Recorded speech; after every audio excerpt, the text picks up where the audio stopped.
Hey everybody, what's going on? It's your mama's favorite cosmetic chemist, Anthony DeVideo. If you're following me from my last post, where I talked about how I think people are overlooking mental health in their skincare routine, you definitely come to the right place. Over the last year and a half, I've become particularly fascinated with this industry called psychodermatology. And what is psychodermatology, you might ask? I like to define it as this beautiful science field where the world of dermatology and psychology collide, where psychodermatology addresses the interactions between the skin and the mind. Psychiatry kind of focuses on the internal invisible diseases, where dermatology focuses on the external visible diseases. To further elaborate on this a little bit, let's just say like you get stressed out from work, meeting deadlines, workload is overwhelming, or things just seem to be falling apart. One may break out into a skin ailment, acne being an example.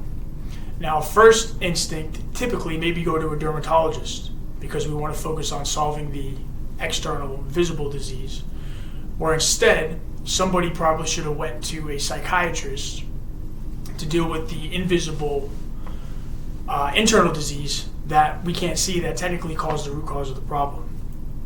Now, I think that people are overlooking this in their skincare routine, mostly because I think they're very unaware of this field and how linked the skin is to the mind. And with these different skin ailments that we end up developing, right, we may be developing other psychological issues. Now, I know I kind of threw a lot at you, so I want to backtrack a little bit. Get back to stress. How do we define stress? Stress we can define as how we react when we're under pressure, or even, I should make sure I got this definition right, because I want to make sure I'm providing you guys some value here. So we define stress. Stress can be defined as a state of worry or mental tension caused by a difficult situation, or how we react when we feel under pressure or threatened. Now, stress can be one of those things that can kind of attack one of our basic human needs, which is certainty. Now, certainty is important for both men and women, but particularly more for women. Now, I say, now, fellas, have you ever had your girl ask you repetitively, do you love me? Do you love me, babe? Yes, babe, I love you. You may be annoyed, good fellas, that you repetitively get asked this question, but to your woman, just the answer of yes will be probably, you would ease her mind so much by doing that.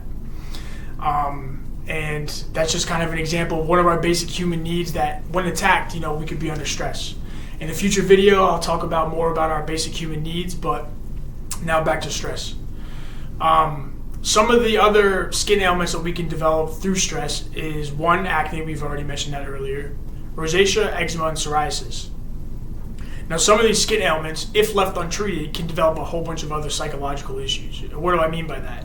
You have issues, psychological issues with, body image, self-esteem, even some scratching and itching capabilities that we may develop.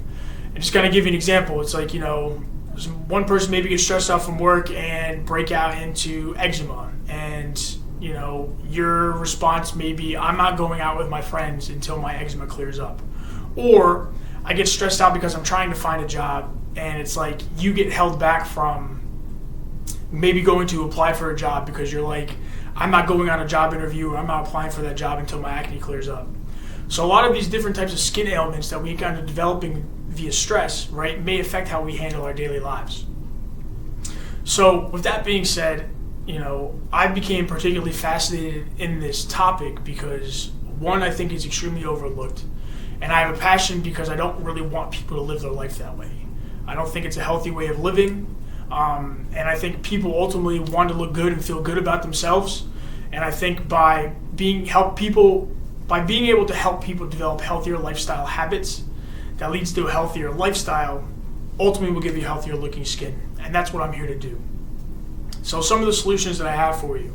And for the record, I'm not a dermatologist or a psychologist, but some of the solutions that I'm offering you here today, one, is go check out a psychiatrist. If you feel like a lot of the things that I'm saying to you are resonating, go talk to somebody. Maybe they have some techniques and things along those lines to help you out.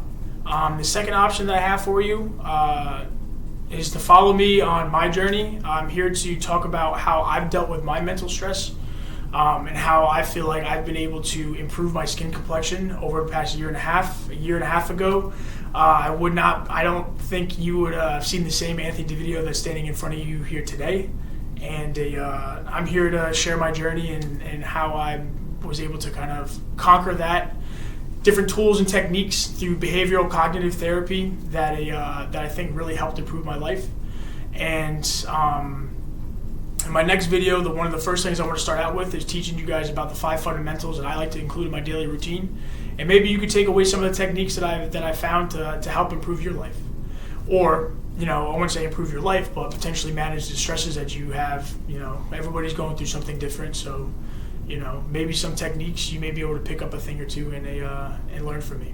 So I'm going to leave you guys with this. You got the power to change your life, and the quickest way to change your life is to change your story. And remember, the most beautiful thing you can wear is confidence. Thanks for listening, and I'll catch you in the next one. Bye.